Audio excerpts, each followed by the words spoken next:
All right, now we're getting to some heavier topics. We're going to talk about animal products in our century, and I've titled it, Sitting on a Time Bomb. Just once again to show you the university where some of this research will have been done. The major cancers in Western society, pancreas cancer, prostate cancer, colorectal cancer in males are the three cancers that affect males largely. Prostate cancer in old age is very, very prevalent. And colorectal cancer in the Middle Ages and also in old age, very prevalent. And these are lifestyle diseases, as we have seen in the previous lecture already. In women, it's pancreas, breast, and colorectal cancer, the same three, with colorectal cancer playing a very prominent role in old age amongst the women. And in the last lecture, we already saw that these diseases are lifestyle related because the Japanese caught up with Western society as they changed from the one to the other in both the males and the females.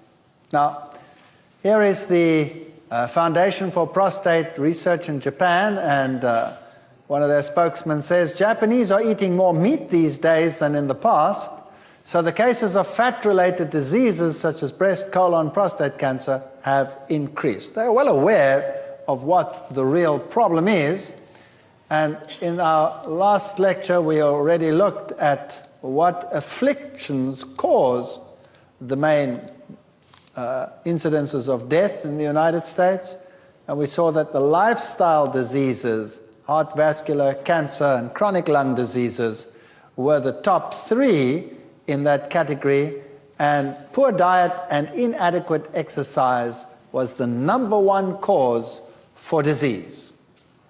Now, meat consumption is one of the components that contributes greatly to disease in the world.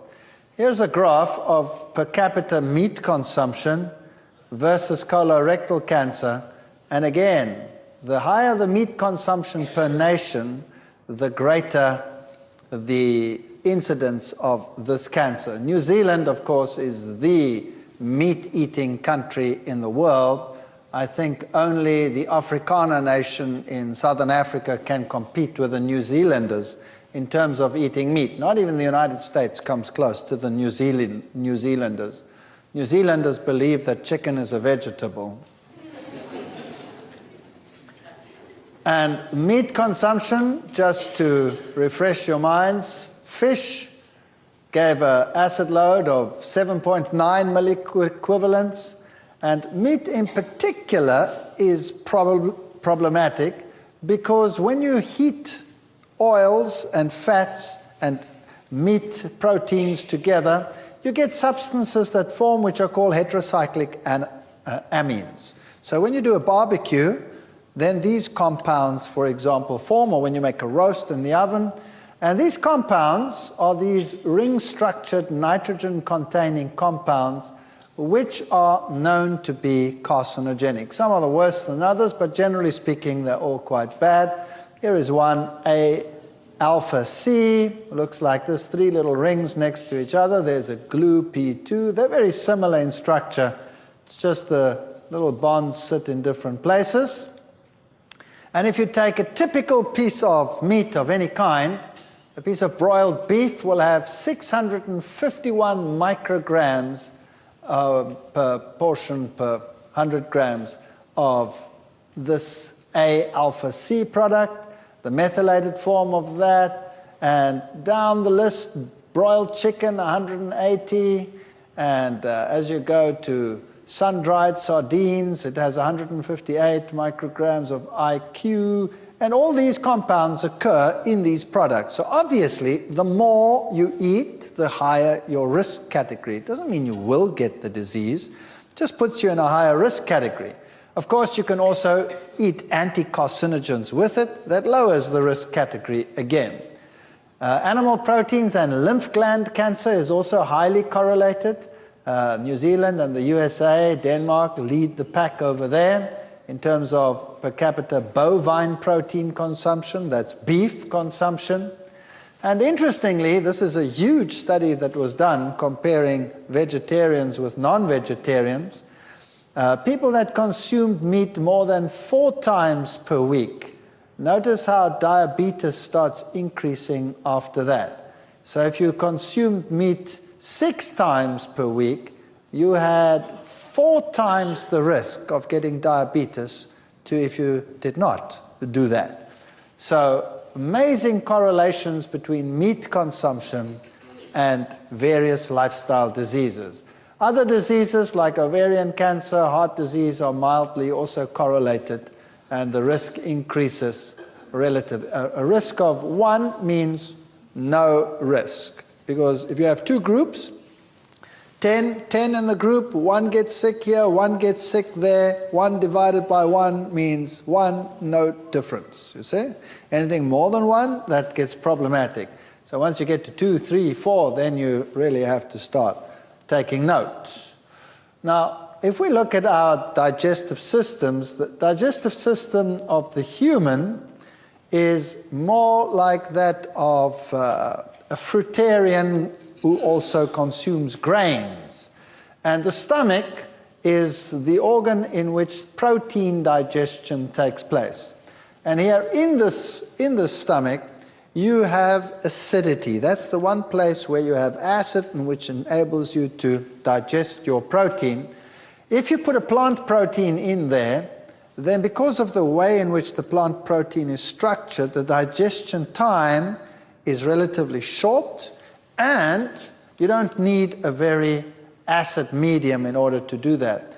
As soon as you start putting a plant protein in there, it is evacuated quite quickly through the duodenum, and after a few hours, 3-4 hours max, it's out. If you put an animal protein in there, like beef, for example, or meat, it can stay there for 6 hours. If you put a protein in there, like casein, for example, it can stay there for 10 hours or even longer. So that means a lot more acid exposure time, and also a lot of fermentation time going into that. So basically, the less animal protein you put in there, the better. Another problem is that as the product moves out, it is analyzed up here in the upper end of the small intestine to see how far the digestion has progressed. So there are receptors that measure that and send impulses back, keeping the stomach closed for longer periods of time. In other words, if you are going to mix, for example, fruits and meats together, or plant products and animal products together, the digestion time in the stomach is determined by the longest link in the chain. So let's say you're putting the things in there together, and the animal protein takes 6 hours to digest, and everything else is finished after 3 to 4 hours. That means that's 2 hours of fermentation time left over, and you're getting fermentation products rather than the actual nutrients that you should be getting. So whenever you mix animal proteins with a meal, it makes the digestion problematic. In the past, they used to divide the plate into 4. They called that basic 4 diet, and they say you have quarter vegetables, quarter meat, quarter dairy, and quarter grains, and things like that. These days, they don't do that anymore. They say your main diet should be at the base, your grains and your cereals, then your fruits and your vegetables, and then they say your meats, and then your fats and your oils. And even this, of course, is not the best way to put it. And the reason for that is as soon as you add meats to your diet, you have all these problems.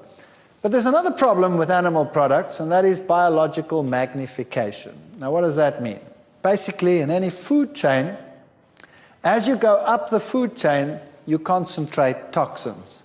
So let's take a toxin like DDT, for example. If it's in the water at this very low concentration of 0.000003 parts per million, as soon as you go to the next level in the food chain, it rises to 0.04. Now you will notice that that is a very considerable. Your 2 decimal places there and your 2, 4, 6 decimal places, you've shifted 4 decimal places. That's a 10,000 times concentrating ability. So the toxin is concentrated there, just concentrated again, again, and again. And by the time you get to the top of the food chain, you can have a couple of million times concentration of those toxins. So when birds, for example, pelicans, feed on marine life or fish or whatever, then their shells of their eggs become so thin that when they sit on them, they actually crush them because of the high levels of toxins, and then these animals start dying. Now, exactly the same happens in modern animal husbandry. You see, modern animal husbandry, farming techniques today with farm lots is totally different to what it was like in the past. And you can get tremendous concentrations of toxins as you go up the food chain. People always say to me, well, what's the difference? Plants get sprayed. Yes, that's true, plants get sprayed. But animals eat sprays all the time. And when a cow grazes in an area where some areas have been sprayed, some of those toxins end up on the fields, and the animal grazes this, then because they eat every single day, they accumulate and multiply the toxins, and they end up in the tissues. So the levels of pesticides, for example, in animal products can be higher than on some plants that are sprayed directly. And then you have another problem. Plants don't get their organic matter from the ground. Where do plants get their organic matter? They get it out of the atmosphere, carbon dioxide and photosynthesis. So they build their own organic matter. So whereas an animal will eat a plant or eat another animal and actually incorporates that creature into its system, and any toxins there get accumulated as you go up the food chain. So you're still best off with a plant product. Now, modern animal husbandry has the problem that they create feed and feed the animals, and sometimes these feeds are not what the animal was originally designed to consume. So, for example, in the industry, over years, they have adopted the idea that the rumen, the fermentation chamber, is a place where you can put just about anything. So, for example, you can use chicken manure, which is rich in uric acid as the excretory product, because there are bacteria up there that will change that uric acid back to protein, break it down, and enable the bacteria to build protein. So you can give them cheap chicken manure. But that chicken manure also contains other compounds, the waste products of the chicken, and any drugs that the chicken has had will be incorporated into that. That gets built into the tissues, and when you're actually buying the meat, you're not just buying meat, you're buying accumulated toxins and consumer drugs added to the system, built right in. Now, we did a lot of research with these companies. I was in the fortunate position that being at a university from the previously disadvantaged society in Southern Africa, that I could get my students to do research in just about any institute, because I could put any company between a rock and a hard place. If I said to them, I would like to come and do research at your site, and I'd like to use your animals that you are using in the industry as research objects, they would naturally be inclined to say, no, you've got no right on my premises. And so I just played my trump card. And I say, are you telling that you're not willing to help students from the previously disadvantaged society? And then they'd be between a rock and a hard place, and they'd say, well, and then I'd just go in and I'd do it. So it might seem sometimes as if the research is wicked, but in actual fact what you are doing is you are just going along with industry. These animals would have gone through that process anyway, and half of the animals are always placed in a better position than they would have been before. So I don't like animal experimentation, but this is one way in which you don't initiate it, you're just working with industry itself. Today, animals are fed anything from antibiotics to petrochemical waste to all kinds of manipulants. For example, the chicken industry, certain grains are cheaper at some seasons than others. Certain grains are just generally cheaper, like wheat would be cheaper than maize. Chickens don't digest don't digest wheat very readily, and so they just create enzymes which help them to get along with that. So you have designer enzymes which you give the animals, which help them to digest the feed so that you can give them a lower cost feed in order to get greater production. Irrespective of the fact that those designer enzymes will cause internal bleeding in those animals, that's besides the point. Who cares? As long as they still grow adequately to give you a return on the money. That's how it basically works.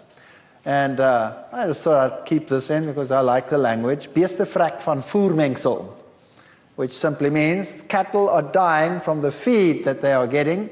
These cattle were being fed chicken manure, which contained a monoenzyme, ionophore, which was used as a growth promoter for the chickens, and the cattle were dying of this growth promoter. Fortunately, he managed to get most of his cattle to the market before they died, but, it's a serious blow to lose all your cattle. What about that fortunately? That means who was consuming in a still higher capacity what was in those animals?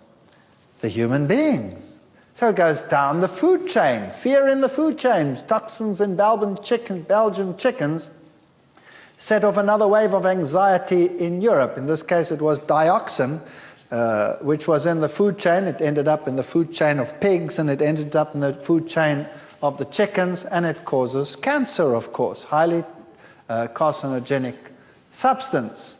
This is a typical experimental setup where they keep chickens in feedlots like these, and in a normal chicken lot in industry, it'll look like this in a egg-laying situation where you'll put more chickens into a cage than the cage can accommodate, so that they're always squashed, so that no energy gets lost in terms of movement and the other, and all they are is they become egg-laying machines.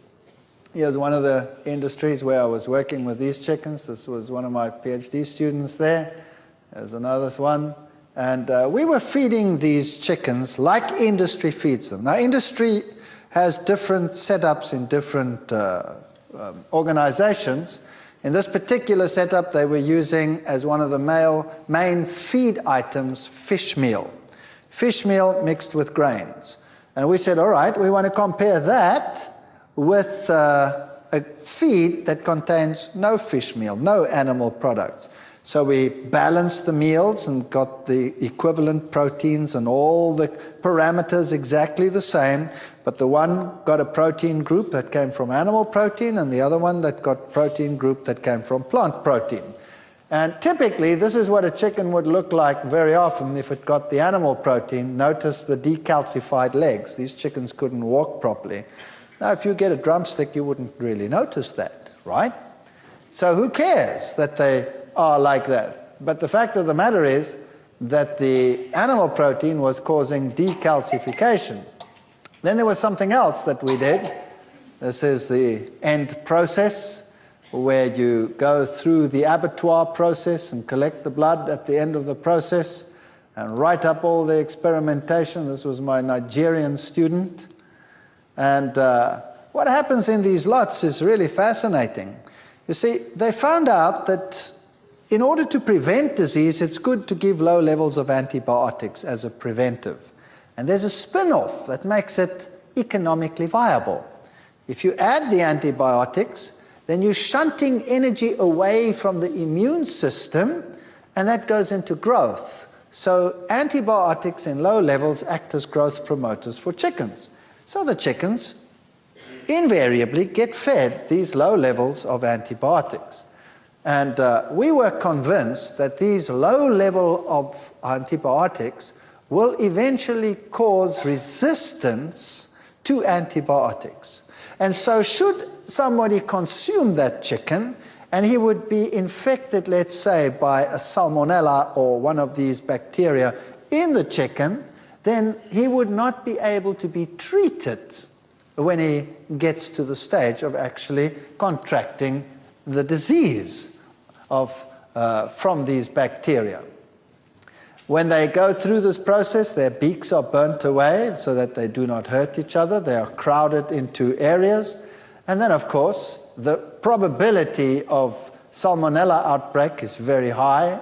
Health alert of a chicken, salmonella outbreak in flocks. And other diseases like encephalitis diseases become very common as well. So in Hong Kong, for example, just a few years ago, they had to kill every single chicken in Hong Kong. And then again, with the next outbreak of flus, they have to kill every single chicken in Hong Kong.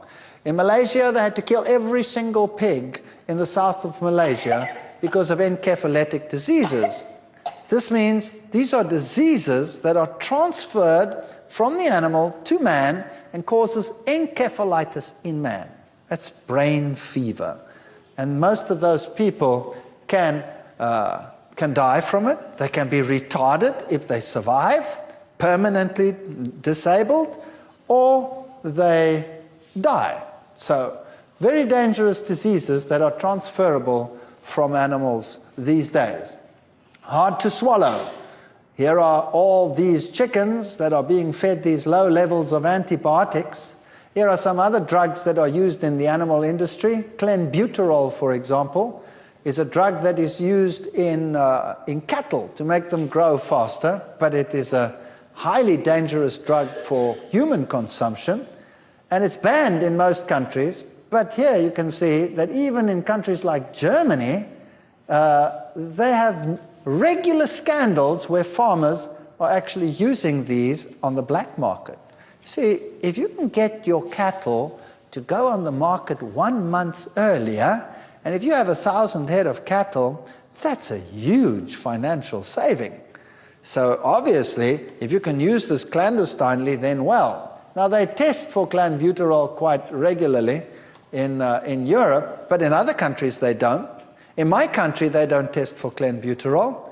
Only the meat that is sent to Europe is tested for clenbuterol, but not that which is used on the local market. So you don't know whether you're getting these drugs or whether you're not, or what doping takes place in the cow shed. These little animals here are raised never to move, because then the meat stays tender. In fact, in order to grow quickly, they are squashed in so that they can never even lie down. They have to stand their whole life just to be slaughtered. Huh? My fonts have gone crazy. I'll have to live with that. Hard to swallow. This should be a delta. The T delta S factor. Delta H equals delta F plus T delta S. Now, actually that looks complicated, but it's not complicated. H is the total energy. F is the energy that goes into growth. And T delta S is the energy that is wasted in terms of movement and reproduction and thermoregulation and all the activities that make an animal. So obviously, if you want the energy you feed to go into growth, then you have to limit that. So you put the animal in a cage that it cannot move. And if it cannot move, it doesn't waste energy. You control the temperature, it doesn't have to waste energy on that. You keep the males and the females separate, they don't waste energy even just looking over the fence, you know what I mean? So that's how you keep them, and that's how you grow them, and that is modern animal husbandry. And then, of course, in these crowded environments, you stick to these antibiotics. Here was the case of burying the bacon. Did human error help spread a virus from pigs? So the encephalitis virus is these days very common in pigs. So we don't even worry about African porcine diseases and all the other parasitic diseases in pigs anymore. The big problem is really the viral and bacterial diseases that we can get today. Japanese encephalitis, a deadly disease, is spreading amongst farmers. And so they had to go and kill 300,000 animals, 10% of all the pigs in Malaysia. Even the medical world is saying pig transplants should be banned. You know, the heart valves, etc., that they use to replace heart valves in humans? You shouldn't do that anymore because the virus could be in there and your heart might function perfectly, but you die of encephalitis.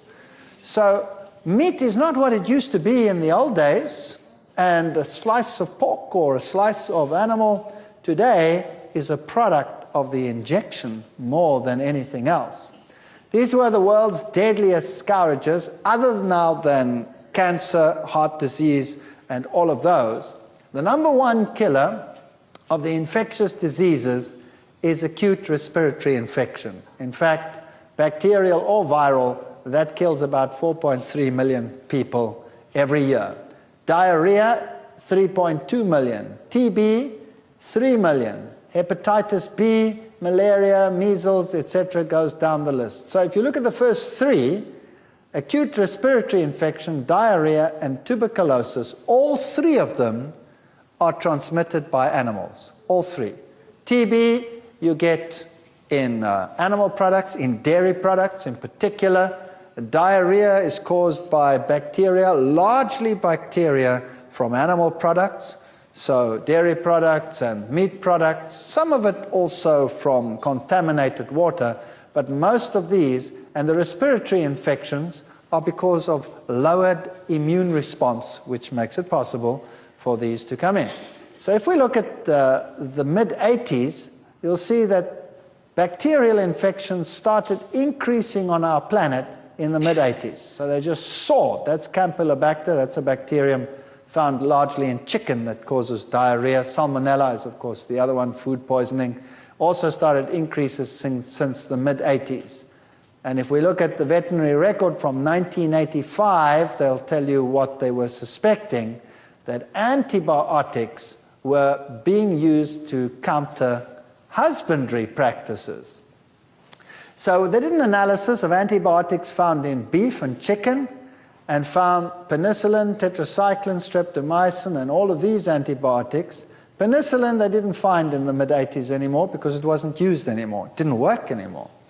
So these are the ones that were mainly used. In beef, it was tetracycline, streptomycin, chloramphenicol, and gentamicin. And in any sample tested, in 86% of any random beef sample, you found that antibiotic. In chickens, the percentages were up to the 90%. So streptomycin you'd find in 93% of any random chicken.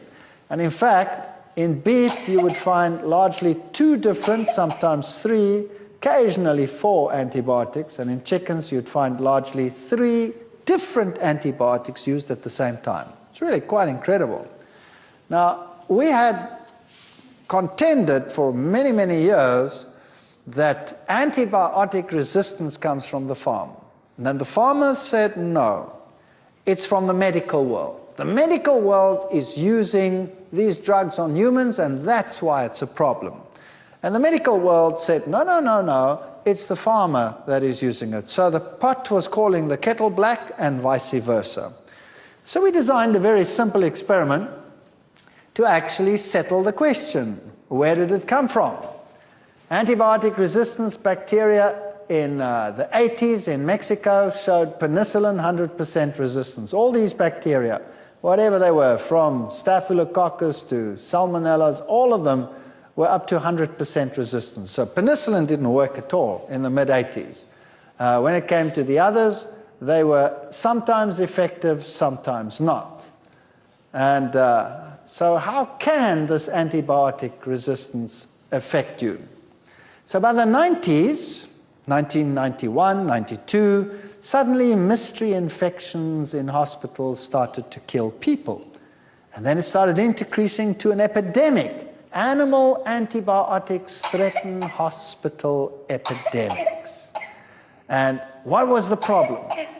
The killers within, all these bacteria, were now resistant to antibiotics. And then the first epidemic started coming in the late 90s, and the children are dying. An epidemic of food poisoning is only the latest Japanese disaster. And the Japanese Minister of Health was walking around with these thousands of children, all sick and dying.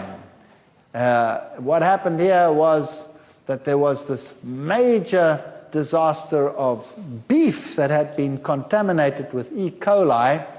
And after school, little children went home from Sakai, and they came down with this sickness, an epidemic that the World Health Organization declared unprecedented in modern history. 8,500 people in the one little village, and it was an ordinary E. coli bacterium that caused the problem. Children complained of vomiting, diarrhea. Doctors, assuming they were treating simple food poisoning, gave them antibiotics and sent them home. And did the antibiotics work? Of course not. Why not? Because the bacteria were resistant to antibiotics. They'd come out of the system. So the epidemic became a painful blow to the Japanese psyche. Thousands of people sick. The Spiegel came up with an article, deadly eggs, and packed the eggs in a little coffin. And the question was, is it still safe to eat eggs? Then legislation started coming in. In Europe today, you cannot order an eggnog. You cannot order a Sunnyside egg from a restaurant. If you go to France and you order a Sunnyside egg with the yolk soft, you go to jail if the cook gives it to you. He's not allowed to. It's against the law. So nothing is what it was before. Spain started introducing legislation, then Belgium. Eventually it spread to the whole of Europe. Days per week egg consumed, and you start seeing that there's a correlation also between prostate cancer, colon cancer, and egg consumption and ovarian cancer, very highly correlated. So the more eggs a woman eats, the higher the correlation of ovarian cancer. That's besides the salmonella problem in the eggs. And here's another Afrikaans one, besmetting van hoendereiers brei landwyd uit. So the chickens started getting sick all over the world. Superbugs were coming into the world. And this is a journal, Science, which reported that most of the diseases from the Campylobacter, Salmonella, E. coli, Listeria, that's a bad one over there. If you get Listeria infection, you can go blind. If you're pregnant, you can give birth to stillborn babies, deformed babies, terrible one to get. Most of it comes from poultry, raw milk, untreated water, eggs, poultry, meat, ground beef, raw milk, ready-to-eat foods, seafoods. Those are the number one causes of these infections. So we wanted to solve the problem. Is it from the farm or is it from the medical world? So we designed a very simple experiment. We were actually the first ones to show this. We're quite pleased with that. And we did this little experiment. We went to an abattoir and reasoned, if we take a sample of the animals as they come from the farm, and we analyze that meat for antibiotic resistance of the bacteria in that meat, and we compare it, let's say, with a retailer, where the meat has now been handled by many people down the chain until it's finally on the supermarket shelf, we should find the following. For example, let's take any one of them, Staphylococcus. And we see in the abattoir, we found that the bacteria, as they came from the abattoir, showed a 90.5% resistance to tetracycline. But when we went to the retailer, we found only a 79.5% resistance. And that was kind of consistent all along the line. 7.9 versus 3.9, 93.7 versus 72.4, 14.3 versus 7, 17.5 versus 14.1. So the resistance was always higher at the abattoir level than at the retail level. And that told us where it came from. It came from the farm. You see, the animals came from the farm. We analyzed the bacteria. They were highly resistant. Now, humans have the same bacteria. We also have Staphylococcus bacteria in us. Now, when we handle the meat and it goes down the food line processing, eventually to the retailer, bacteria from humans are added. So if the resistance goes down, that means less resistant bacteria were added. If the resistance had gone up that way, that means more resistant bacteria had been added. So a simple experiment like this proved that the resistance came from the farm. And we published this, and all hell broke loose. You can imagine the farming lobbies, how angry they were that we had claimed that we can prove that it comes from the farm. And really bad news. So basically, when you eat this product with its antibiotic, then the bacteria that you get is problematic. Now, think about this. You have a little child, and that little child has an ear infection.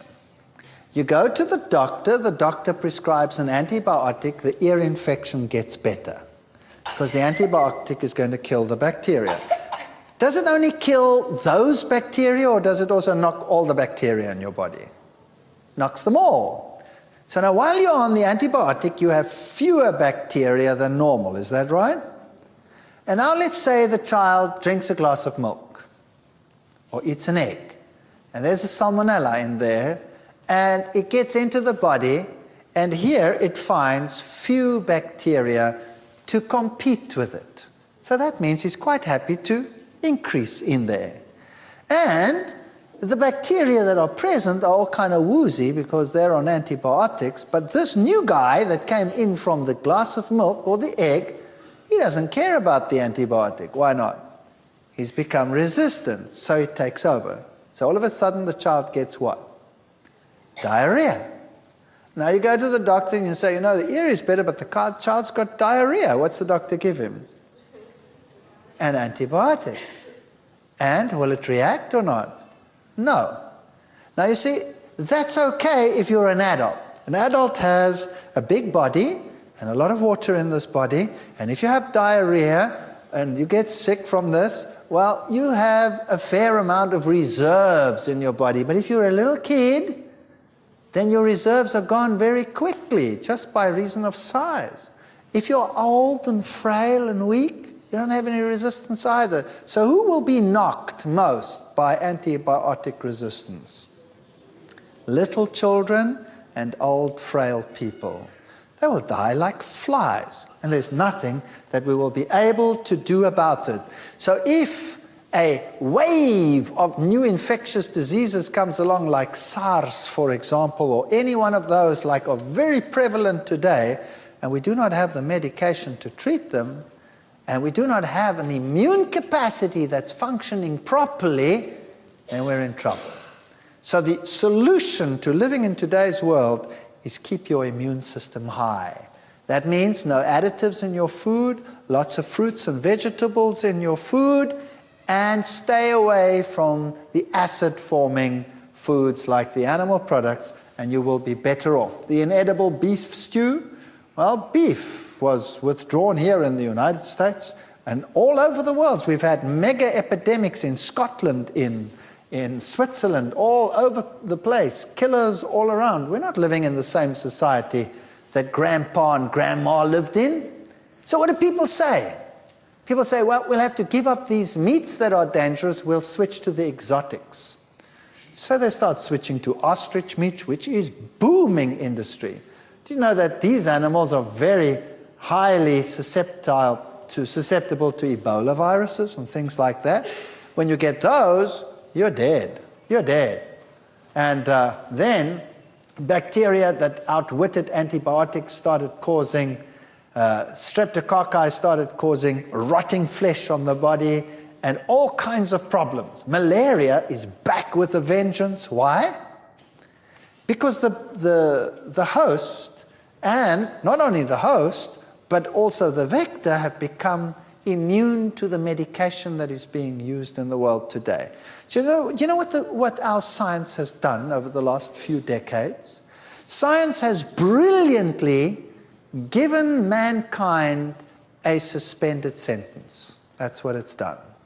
It's put in medications in the world which has kept all these infections at bay until all the organisms have now basically reached a point where they are resistant to most of what we have in the world today. And we are sitting on the brink of what could become an explosion of epidemics. Because the animals have started to outwit our drugs. And it's not so easy to develop new potent antibiotics. So we're living in a different society to grandpa and grandma. Then, how safe is seafood these days? People say, well, I'll be a seafood consumer. Here's a typical market of seafood. Beaches hit by health ban. The poisoned Amazon. Cholera makes a comeback. And then the seals started dying. In their thousands, they started washing up on the beaches. In pristine areas, such as, for example, along the coast, the west coast of Africa. No industries, no nothing. And the animals started dying like flies. Why? Then the people say, but these animals are undernourished, that's why they're dying. They were dying actually of pneumonia. That's what they were dying of, pneumonia.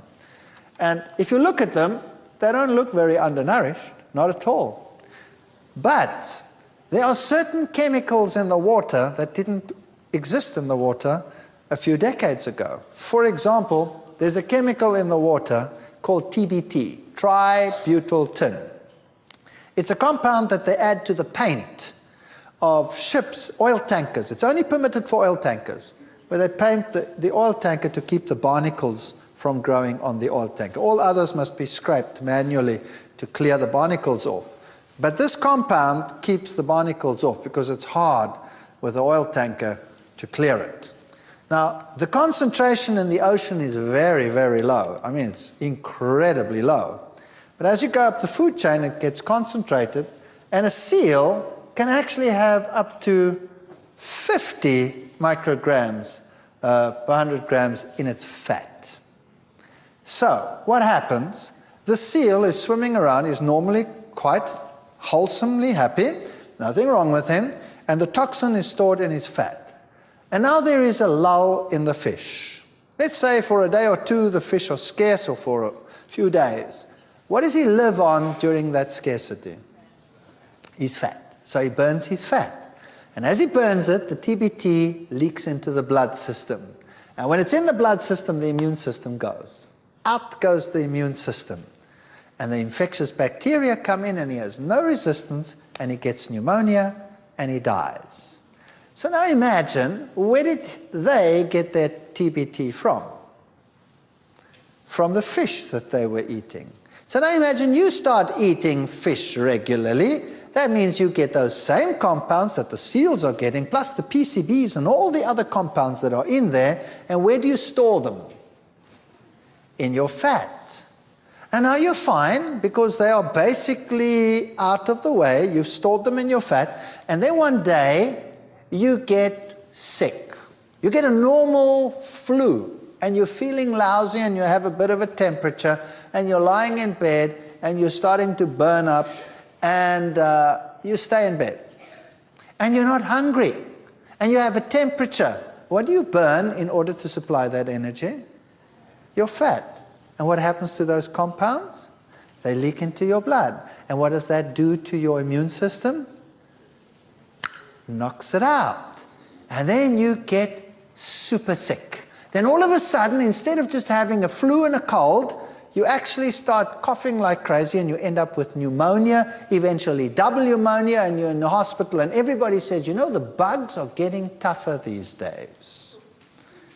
No. The bugs are not getting that much tougher. Our ability to cope with them is getting poorer. Does that make sense? our ability to cope with them is getting poorer. People that go on a healthy lifestyle and they start losing weight, they get sick like dogs. Why? Because all those accumulated toxins are entering into the body and knocking out the immune system, and they're sick. And they say, whoa, I better get back to my normal diet. The way to do it is to reduce slowly and effectively and drink lots and lots of fluids and detoxifying liquids to wash that stuff out of your system, and then start life with clean fat thereafter. Omega-3 fats. Don't they tell you that you have to have fish in order to get your omega-3s? Yes or no? Now, is that true or is that not true? Now, let's just briefly look at this. Let's look at the general fish situation. Cholesterol content of various fishes and fish oils and beef, for example. Beef has 79 milligrams of cholesterol, 115 for herring oil, 73 salmon oil, sardine oil 106, and cod liver oil 86. So just as much cholesterol in fish as in anything else. When we look at the omega-3 fats, yes, they are very important. They help to decrease the stickiness of the platelets and the blood clotting cells. They tend to decrease blood pressure. They tend to decrease serum triglycerides. Those are the fat molecules in the blood. If a heart attack does occur, they may decrease the muscular damage, and they appear to decrease the likelihood of blood vessels blocking up after bypass surgery. So omega-3s are good, and they are healthy, and we need them in the diet, and we are told fish is the best place to get them. What disorders may benefit from omega-3s? Rheumatoid arthritis. You want high omega-3s in your diet there. Primary Raynaud's disease, psoriasis, gastric intestinal diseases. So these are skin diseases, and these are intestinal diseases, Crohn's disease. These are nervous diseases, depression, over-aggressiveness, carcinomas, that's cancers, and various pulmonary diseases. So, omegas are very good for you. Here's the metabolic pathway. The first fatty acid that we're dealing with here is alpha-linolenic fatty acid. Now, that is one of the essential fatty acids that we find in plants, and these are converted by an enzyme, which is called delta-6 desaturase, and another enzyme called elongase, and another one, until we get a fat called eicosapentaenoic acid. Now that one up here, alpha-linolenic acid, is an omega fatty acid, and eicosapentaenoic acid is another one. Now, this one over here, eicosapentaenoic acid, is the one that you find in fish. That's the one you find in plants. So plants have alpha-linolenic, and fish have eicosapentaenoic acid. So if you were to get your omega fatty acids from plants, that's the one you'd get. Then you have the enzymes in your system to convert that, as you need it, into that. Does that make sense? All right. Now, eicosapentaenoic acid is the one that determines the fluidity of your blood, for example. And should you get too much of this, what would be the risk factors? Thrombosis, strokes, all kinds of problems from too much eicosapentaenoic acid. So plants don't have eicosapentaenoic acid.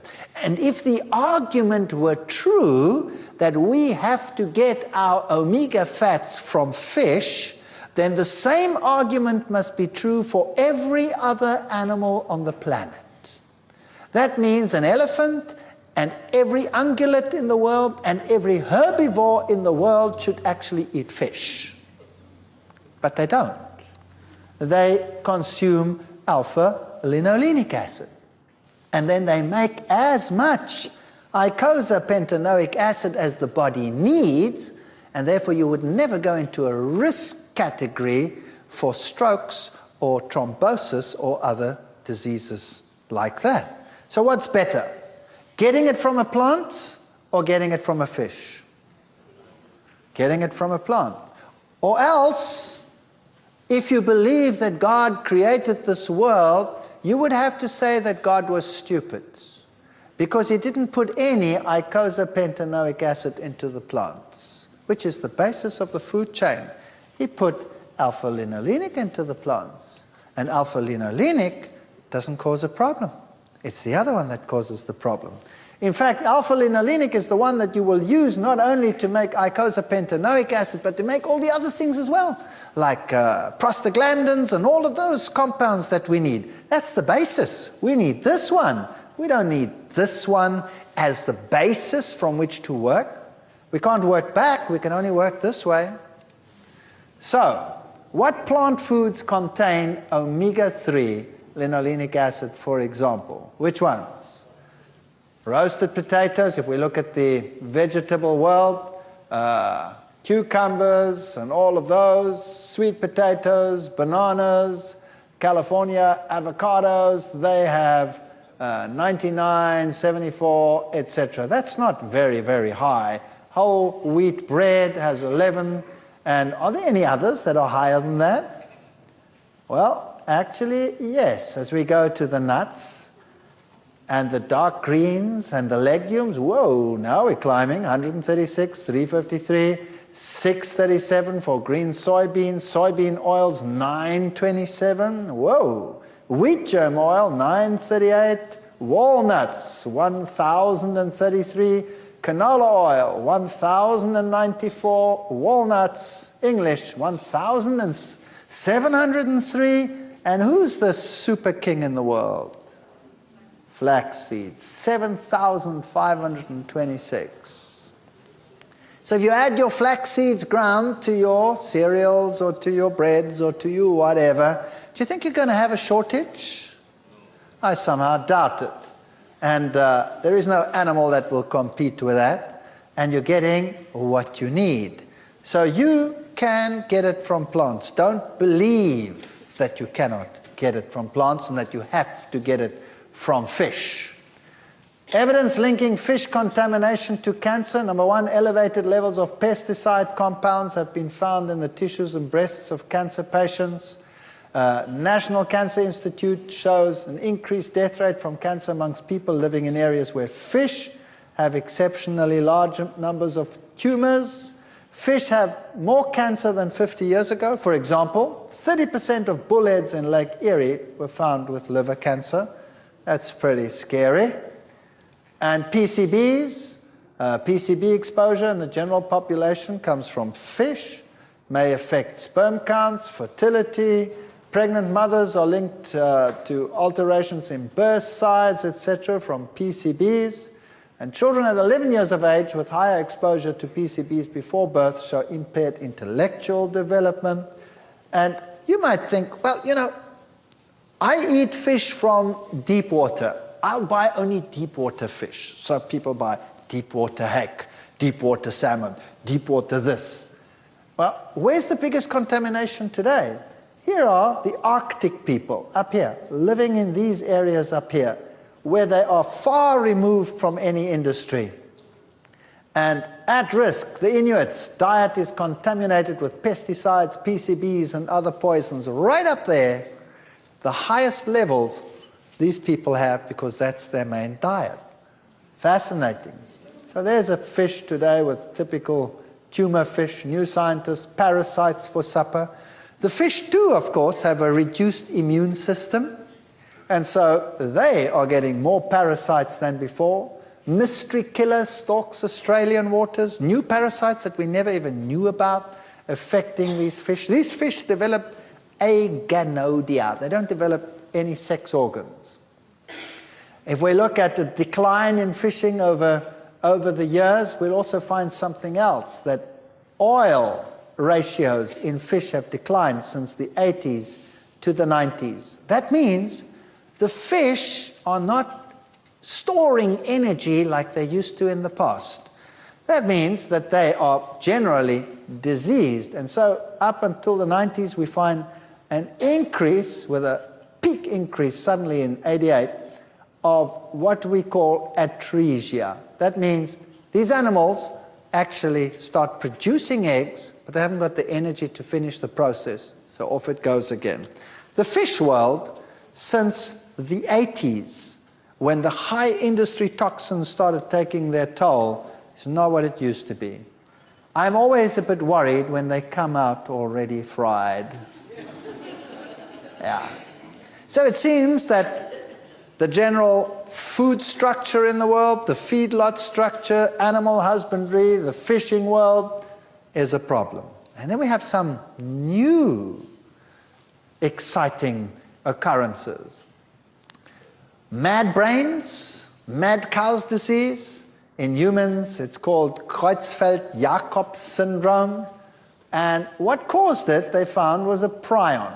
Now, many, many years ago, we started lecturing about these issues, and many years ago, you can check old tapes of ours, started warning that these things would become epidemics. People were laughing at us. I'm talking about 12, 15 years ago. Today, nobody laughs anymore.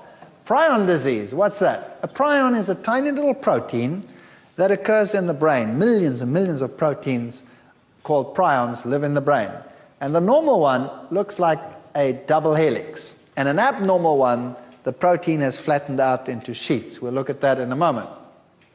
And suddenly the animals started going crazy. Cattle would start bashing their heads against the walls, and then they would start foaming and falling over, and they would go mad. Now what happened? Normally prions, depicted here by these little blue proteins, occur in the brain between nerve cells. And they form important functions to help transmit impulses and other activities in the brain. And as I said, normally they have this helix structure. They are twisted like that. Now occasionally, it can happen that a prion becomes abnormal, and then it flattens out into a sheet, and it looks like this, a converted prion. And suddenly, it is different. It adheres differently. Its charge is different. And instead of lying between the nerve cells like this, it actually goes and sits on the nerve cell. It packs onto the nerve cell. Later, it covers the whole nerve cell, and that nerve cell cannot exchange oxygen anymore, and it dies. And when it dies, it gets resorbed, and then there's a little hole where the nerve cell was. And eventually, a lot of nerve cells start dying, and then the whole brain gets full of holes, and it starts looking like a sponge. That's why it's called a spongiform disease, like a sponge. Bovine means cattle, spongivore, encephalus, brain inside the head, literally means cattle with sponge brains. That's what it means. And they said, well, that's too bad for the cattle, but fortunately, not too bad for us. It just means we have to eat more meat, because all these cattle are going to die, and so we consumed them. And at that time, Major was in England when the epidemic broke out. Major was the Prime Minister, and he said, don't worry, no problem. It cannot affect you, everything's fine. Spiegel didn't believe him and had this little cartoon of him. I've eaten beef all my life, and I can assure you it never caused me any harm, moo. Now, the fact of the matter was that they said, well, this is something to do with the brain, and it won't affect the meat. You'll be fine if you eat the meat. The epidemic started in the 80s. Then by 92, it reached its peak, and thousands of cattle were affected. As were tests that were made, and eventually it came so far that it killed just about all the cattle in the entire British Isles. And the epidemic was under control by the late 90s. Now, what happened? Notice at the peak of the epidemic, 1992, these were the exports of beef to the rest of Europe. So at the peak of the epidemic, 1992, beef exports just exploded and tripled in millions of tons to Europe. You see, they had a lot of cattle that they had to put down, and so people had to eat this meat. Not only that, what's not shown on this graph is the huge quantities of carcass meal, where they actually condemned them and ground them down and dried them and sent the feed over. And this feed was used in the whole animal industry. It was used for fish farms, it was used for chicken farms, it was used for all of those. And so they started feeding this to these animals. And then the fish started to get what they called staggers, where the fish got and they got mad fish disease. And they said, but surely it cannot jump the species barrier. Creutzfeldt-Jakob syndrome, that was the one in humans, that started increasing. Then they said, don't worry, don't worry. Even if a human can get it, it'll take 80 years to develop. And you know, who cares? After 80 years, you're not going to be around to worry about it anymore. And then the young children started dying. The young people started dying. This one was age 21. That kind of blew the 80-year theory. And by 1994, mad cow's disease passing on to cats.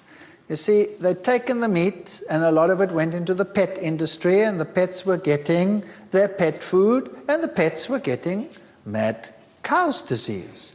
So now, they couldn't, by 1994, say that it wasn't crossing the species barrier. So what happens is, when you get this abnormal prion into your system, and it comes into contact with a normal prion, the normal prion becomes abnormal, like a domino effect. The first one hits, and down the line, all your prions become abnormal, and then you've had it. And how quickly can it develop the disease? Well, then the little children started dying. And then they realized, whoa, we have a problem. And then they said, burn them. So they burnt all the cattle on the fields. But unfortunately, they didn't realize that that wasn't hot enough to destroy a prion. You see, a prion is not digested in the intestines, and it's not destroyed by heat. It's too small and too compact. And so, the next season, where this animal died, the grass just grew a little bit better because there was lots of fertilizer there. The cattle came and ate the grass, and they got mad cow's disease. Then they realized, we better incinerate the cattle. That was very expensive. So they incinerated the cattle, but by then the first baby was born with Creutzfeldt-Jakob syndrome. So babies were born with it. Here is a brain scan of a 17-year-old with Creutzfeldt-Jakob. That's the destroyed portion of the brain over there. There was a picture of the month in February 2001. Little babies with Creutzfeldt-Jakob syndrome. And so they finally realized we cannot feed this to humans, and they condemned everything to be incinerated. But the feed had been exported to just about the entire world. So what had they done with their disease? They'd exported it. And every nation said, it's not a problem. See, first they said, here's the situation. Here's a typical cow, and everything that's red over here, that's where you have 1 billion prions per gram. So avoid anything that's red. So that's the nervous system. Then if you come to what's yellow, the glands and the intestines and the bone marrow, that has 1 million prions per gram. So maybe we should not eat the bones. So they made laws in Europe that you weren't allowed to have a T-bone, for example. You have to cut it off the bone and only eat the meat, because the meat has fewer than 10 prions per gram. So they said, how do you make sausage? You shove it into the intestines, right? So look at that. There you're getting 1 million prions per gram, so there was a problem. And the milk also has 10 prions per gram, but if it's a domino effect, how many prions do you want to get into your brain? I would like to get no abnormal prions to get into my brain. So here's what happens. They started saying, we'll just use the meat and we won't use anything else. Now, how did they process this? This is a typical meat market in Smithfield Market in London. This is how they process the meat. Here the man is sawing it through, there's the carcass. Where does he saw the first cut before they hang it up to saw it up? Right down the middle. Right down the middle. 2 halves. Now what do they use to cut it? Isn't that a band saw? Now that's going straight through the billion prions per gram area and smearing it all over the rest. Isn't mankind kind of silly? And so, suddenly, mad cow's disease was not confined to Europe, but also started occurring in Europe. By the way, that's Europa, the prostitute that was raped by Zeus. And confirmed it was bovine spongiform encephalitis. Everybody started banning their meat and saying, no, we only have our meat, we only have our meat. And deadly meat. Suddenly it was deadly eggs, now it was deadly meat. And the United States said, we don't have a problem. Do they have a problem now? Oh, I see. Does Canada have a problem now? Yes. So could mad cow's disease spread further? Yes or no? We've only seen the tip of the iceberg. Then there was a scare in southern Africa, and by the late 90s, it was spreading all over the world. We are sitting on a time bomb. Then, tests could pin down mad sheep risk. It's called scrappy when it's in sheep. And scrappy is very, very prevalent. I was in Iceland at the end of last year. That's just a few months ago. And guess what? Iceland has the strictest rules in terms of meat import or any animal product import. They don't use any compounds from the other countries because they have these stringent rules about preserving their environment. And guess what? They got mad sheep's disease breaking out in Iceland. And they had to destroy an entire herd of one particular farmer. It was interesting to me, very interesting. And so, even in that country, by the late 80s, doctors at the VA hospital in Pennsylvania autopsied 54 demented patients and discovered that 5.5% had died of Creutzfeldt-Jakob disease. While the United States was saying the problem doesn't exist in this country, in 1989, they knew already, published in the journal Neurology, that it was prevalent.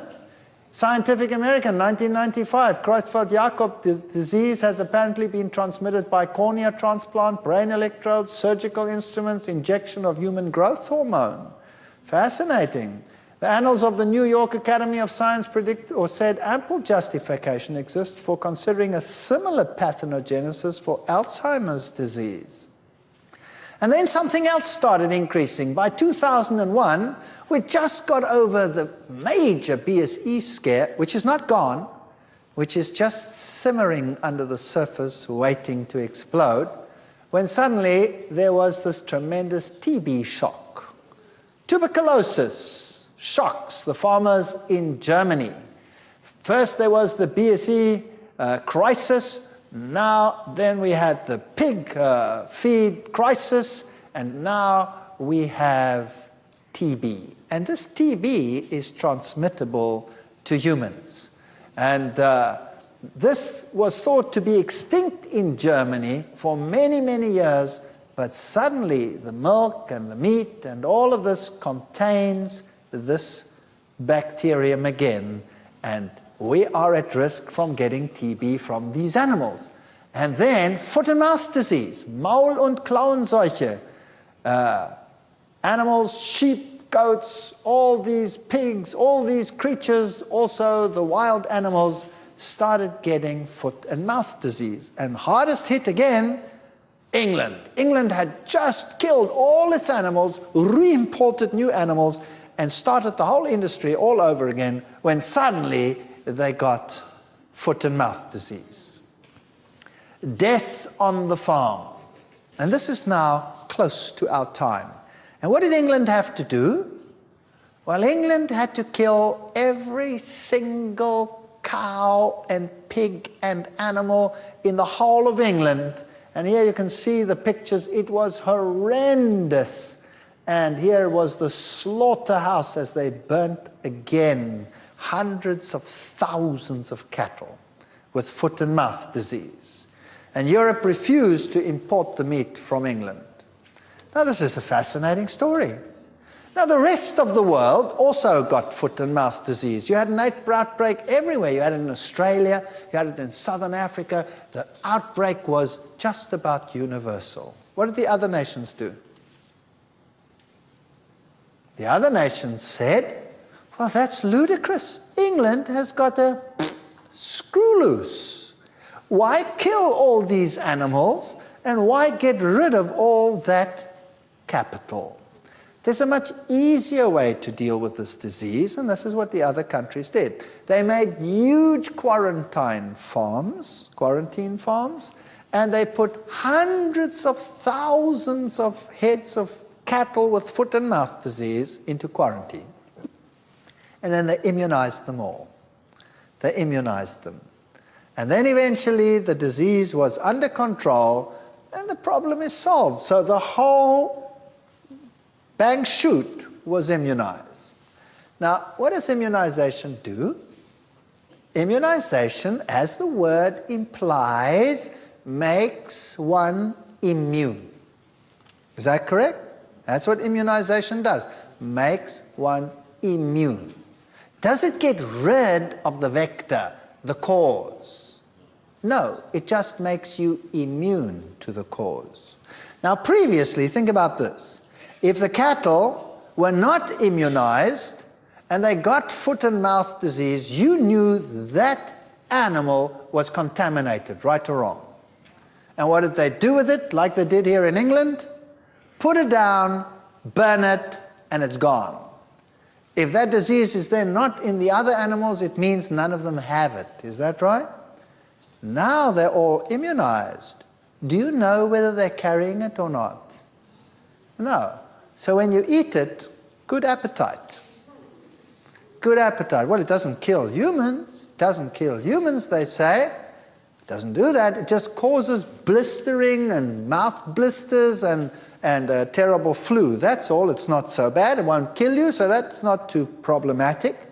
But if we go down this line, eventually we can have plasmid transfer between bacteria and other organisms, and they can make new strains of problematic outbreaks like SARS and all of these. What are we actually doing? Keeping an industry alive so that we have the product to eat while we are breeding super killers. Did you know that they are expecting outbreaks that could wipe out whole cities? Did you know that they're expecting that? Why? Just to keep on eating what we ate before? We've already seen in the first lectures that the healthiest diet in the world is a diet that is rich in plant foods. And in fact, most animals in the world subsist largely on plant foods. How much trouble would we avoid if we gave up animal products? Unbelievable.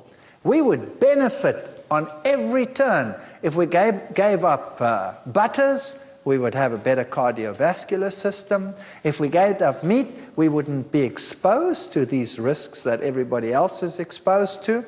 And we would have a far better capacity to deal with whatever is coming. I'm not saying you won't get sick. I'm just saying you'll have a far better capacity to survive. We're in suspended state of grisly animation. We're just waiting and praying. This is our worst nightmare. And so it started spreading all over the world.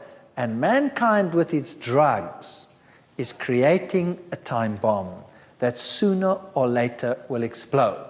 Me? Bovine spongiencephalitis? No, I just have a normal foot and mouth disease. And I'm going to export it to the whole world. I like this guy. He's sort of interesting. He's having a typical burger. Do you know that you can have a burger that tastes just as good as that one? with a plant-based patty on it, and you wouldn't even know the difference sometimes, and sometimes it would taste better. What skin is it off our nose in the days that we live in, with all the culinary expertise that's out there in the world, to change the patty and reduce our risk? Doesn't that make sense?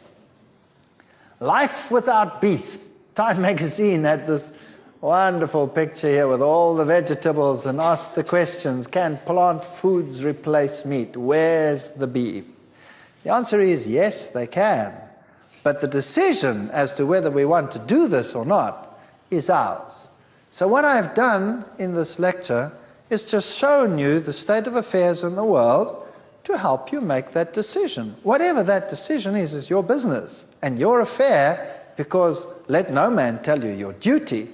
But if you have the facts, don't you have something to base your decision on? So that's what I've done. I've given you the facts, now you can make a decision. Now when we come again together tomorrow, then we're going to deal with something that you really shouldn't miss. Because many of you might say, well, that's okay still, but tomorrow's lecture, well, let's say, don't miss it. It's called Utterly Amazing. And then there is another one which follows that, which will put everything into a perspective so that we're not miserable anymore, but cheerful. Because we'll look at the alternatives and see what we have in store. It really is a magnificent life out there, and nobody should allow diet to make us miserable. You know, some people believe that they get special points when they torture themselves with miserable food. Have you known people like that? They walk around with long faces, and they are extremely health conscious, and sometimes also very judgmental. We don't have to suffer. To suffer is stupidity. Do you think God created man to suffer in terms of the diet? Or did he say it was good, it was very good? What did he say? He said it was good, it was very good. So if it's not very good, we must be doing something wrong, right?